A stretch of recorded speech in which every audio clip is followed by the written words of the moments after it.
and welcome to My Faculty Podcast at Walden University, created to provide further professional development and conversations relevant to faculty interests.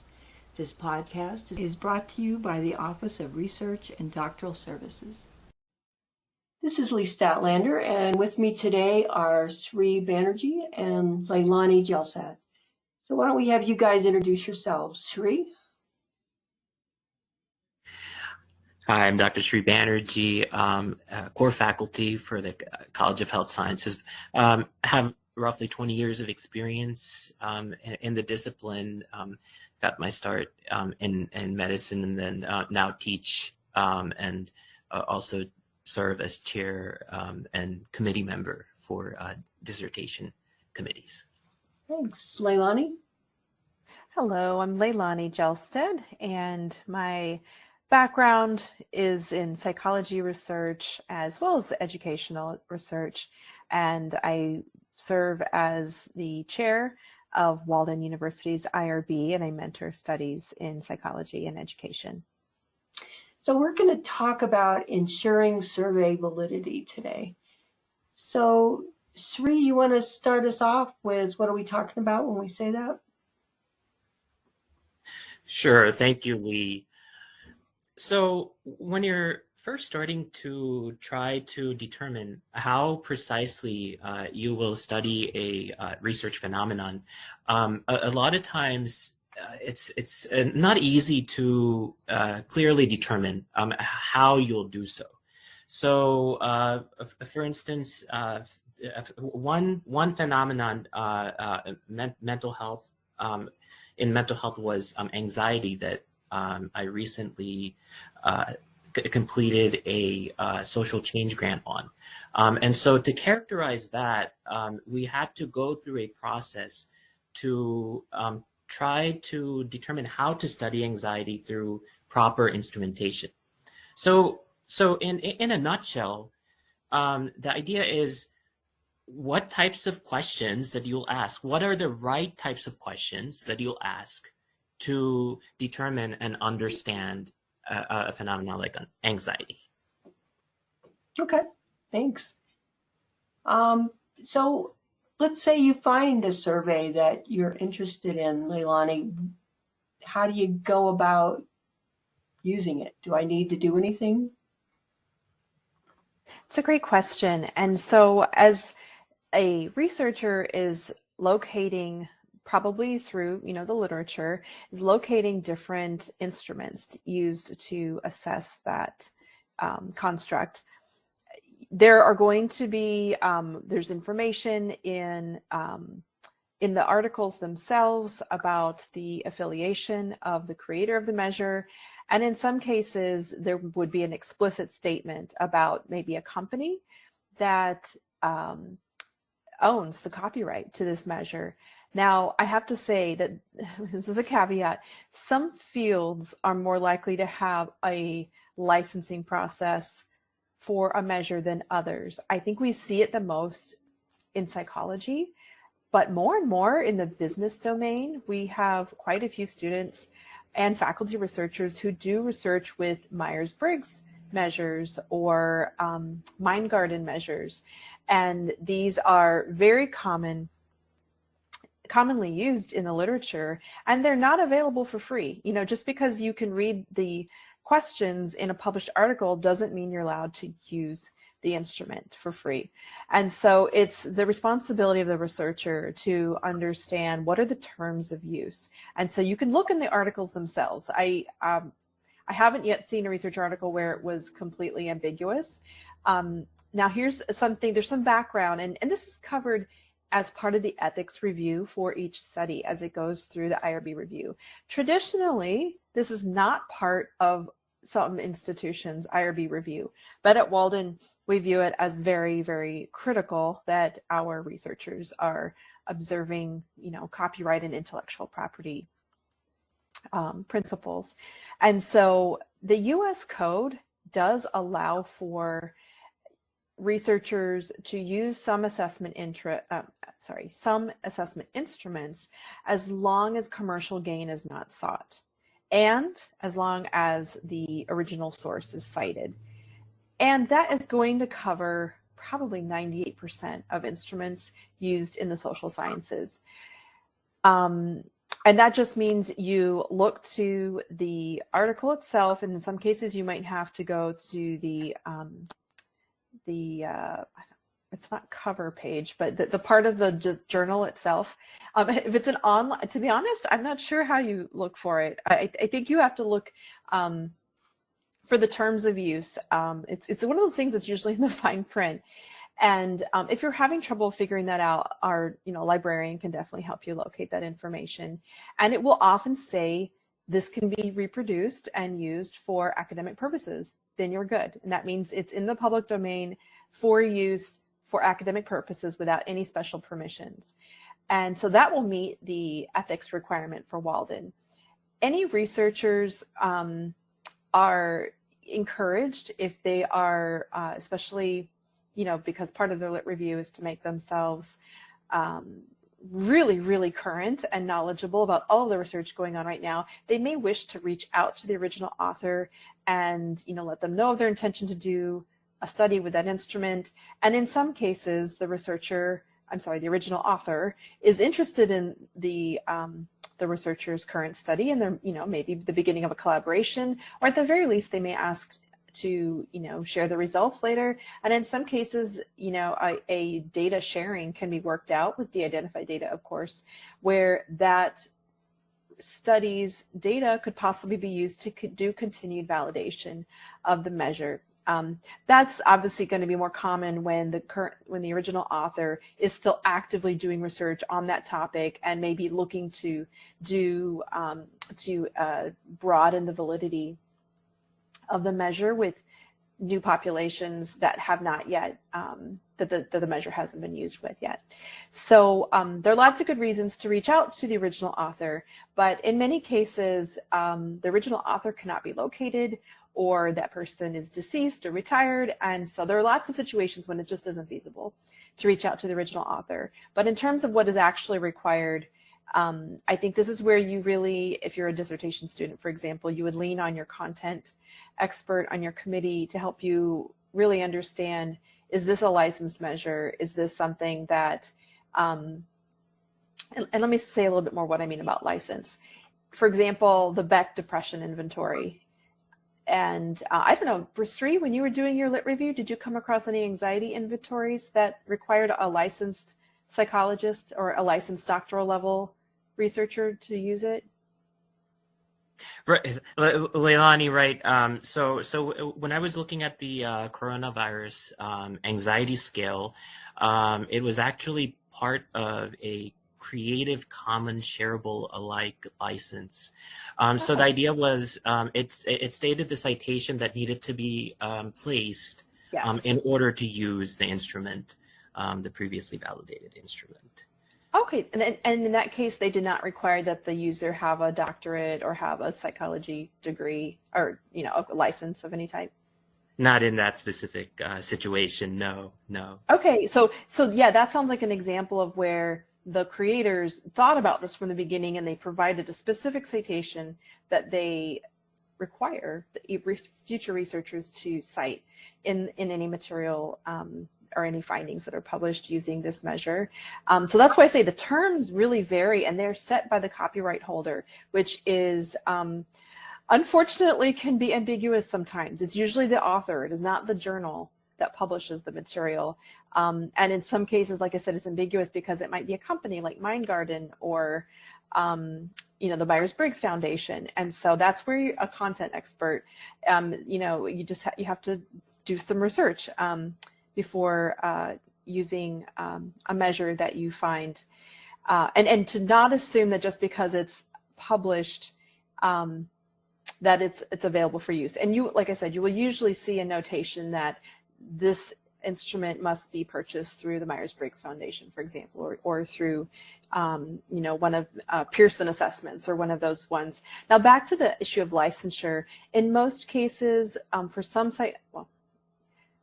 it's not even a majority of psychological assessments. I would say it's a pretty specialized set of psychological assessments where the creators want to ensure that those instruments are used ethically and appropriately for the field and not misused in any kind of diagnostic way, and that, you know, the people using the measure understand the difference between using a measure for diagnostic purposes or research versus research purposes. And they often will require some sort of a very brief application, just stating, okay, who's the person mentoring this research. So even if it's a doctoral student and they don't yet have a doctorate,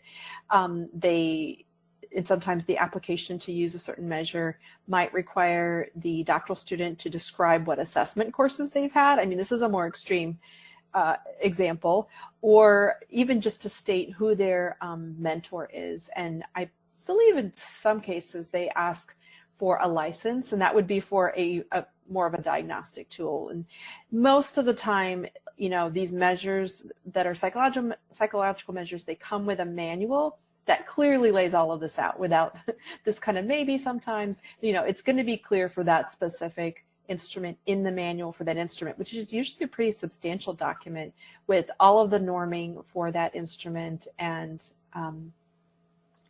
you know, a lot of details about different populations on which the instrument has been used, and also to help make clear any differences in the uses for, like I said, research purposes versus diagnostic purposes.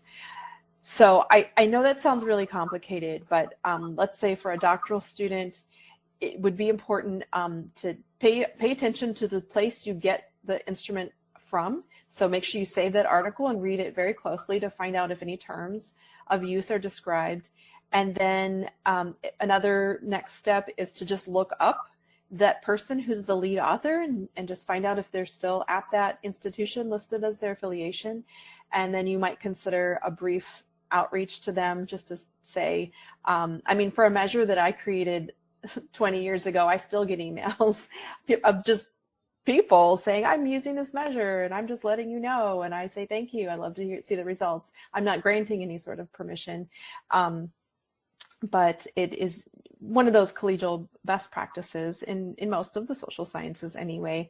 And then the IRB at Walden anyway will assist researchers in finding out if they have done enough to secure permissions when it's a licensed or copyrighted instrument that doesn't have that statement that the instrument is available for academic use with, you know, no application process and no fees.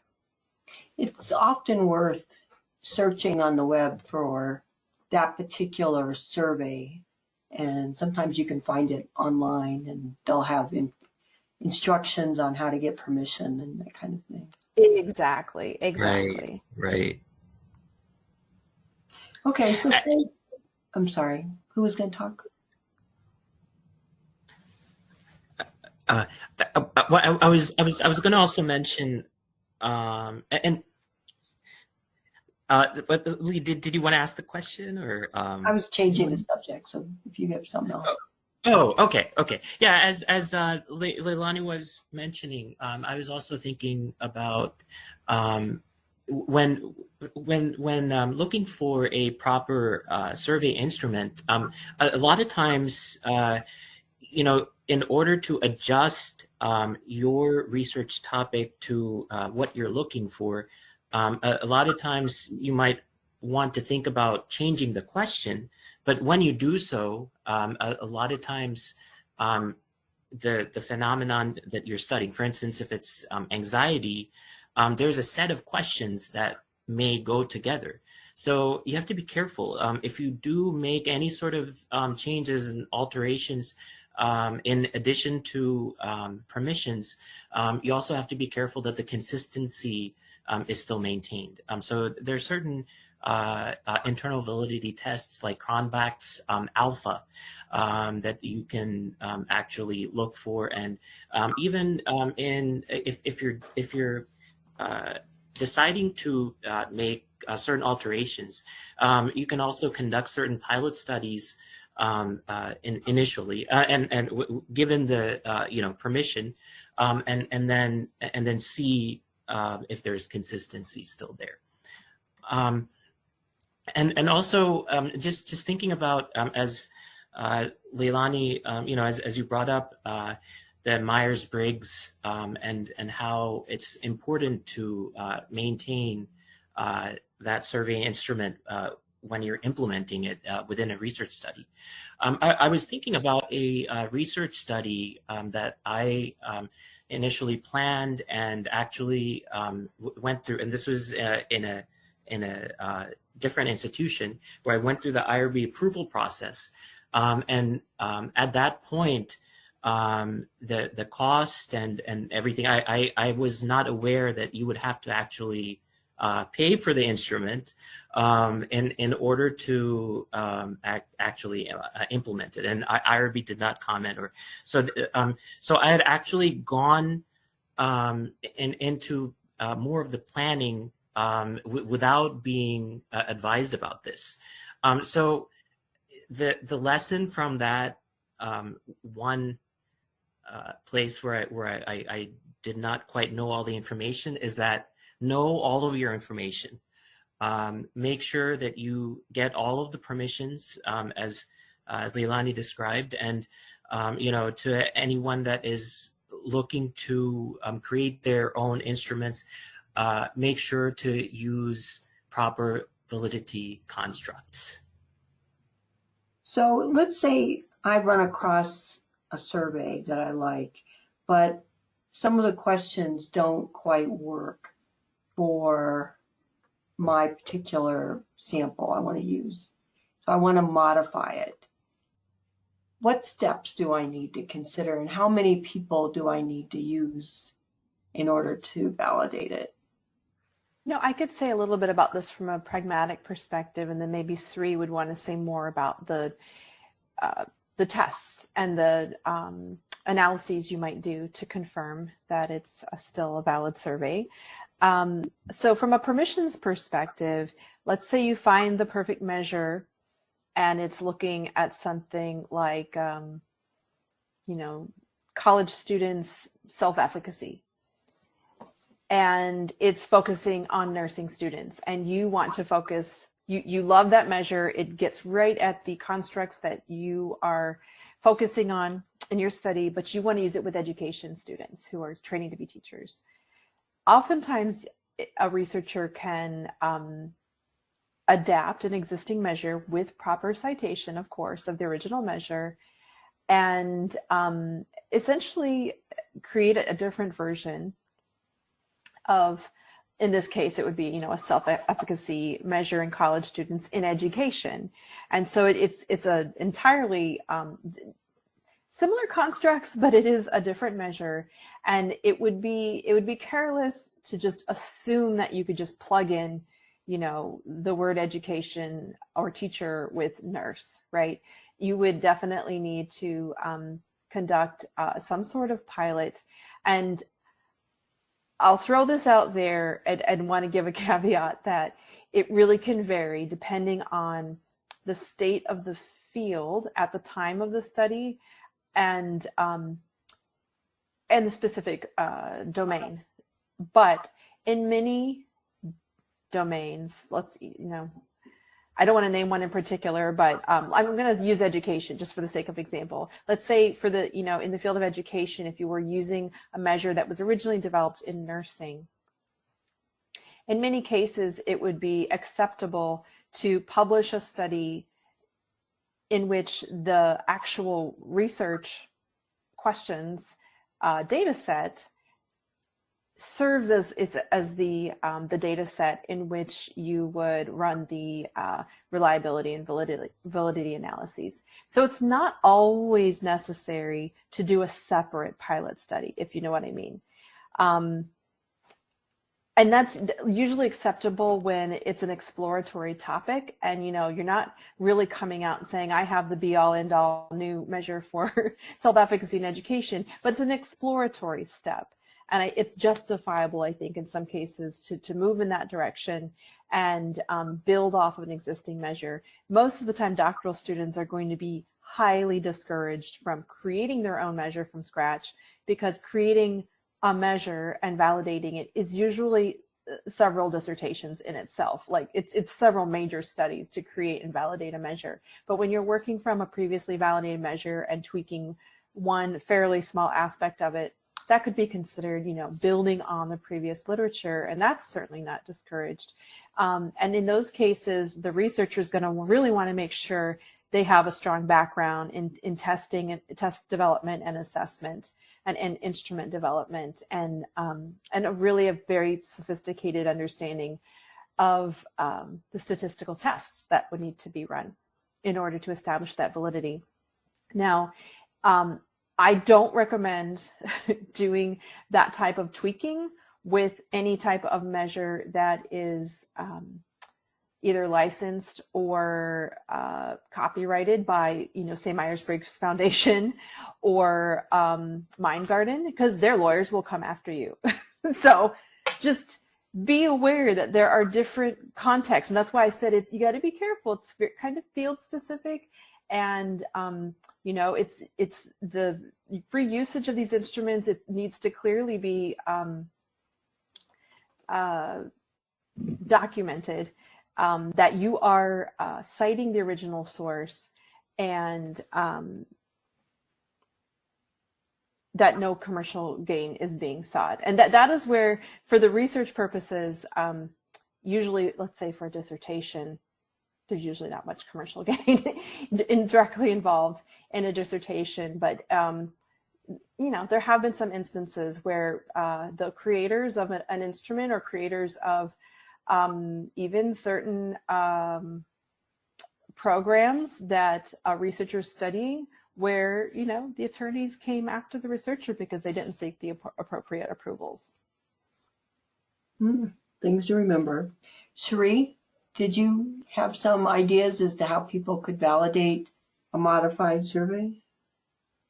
Definitely, Lee. Thanks, and Leilani. All very, very good points. Just thinking through some of the things. I was also thinking about. I think one thing to keep in mind. I think. I think it's important to know all of the IRB requirements and regulations when you are and who holds the proprietary license. So all of these things should be at the forefront when thinking about using instrumentation. So given that and keeping that in mind, I think it's important to also note where existing surveys can be flexible. So what do I mean by that? So the United States Food and Drug Administration, and they actually have a module, a food insecurity module. And there's actually a longer version, about 10 or 12 questions. And then there's a 5-question version. And so what researchers did is they took the longer version, 10 or 12 questions, and then compared the results to a shorter version. And so the reason I'm describing the process is this is a process that, is an additional alternative that you could potentially use to modify existing surveys. So what they did is they looked at the results to see if there was a compatibility, and the results were promising. They found that if you ask just in 5 questions about food insecurity, then you could really get good results. So what did we do? And so in the social change grant, where we were studying food insecurity as it pertained to the pandemic, we ended up using the modified 5-question survey. And in fact, what was neat about this questionnaire was that there was skip logic. What do I mean by that? Well, if certain respondents answered the 3rd question in a certain way, then they were, some people did not need to take the rest of it. So there was if then logic there.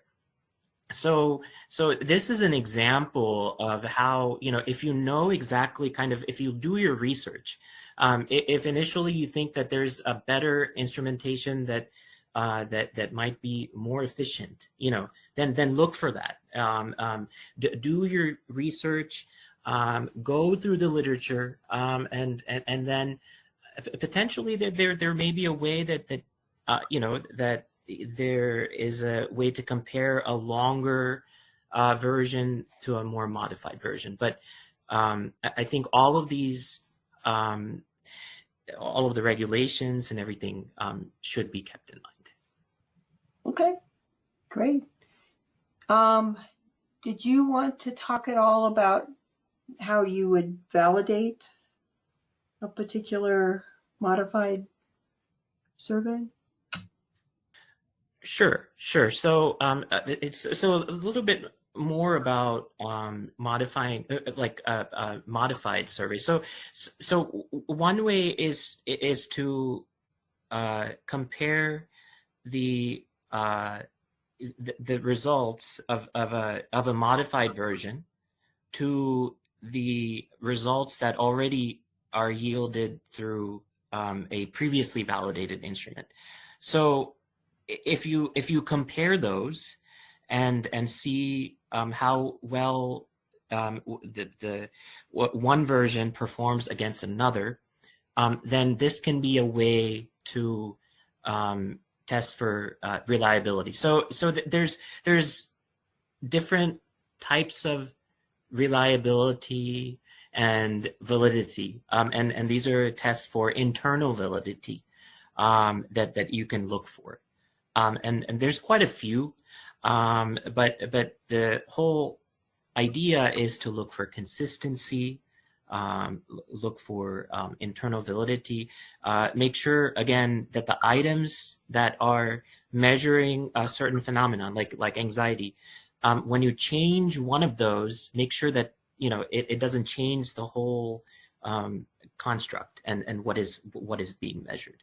So these are all considerations and things that need to be taken into account. Great, thank you. I would also add a couple of things that kind of things to watch out for.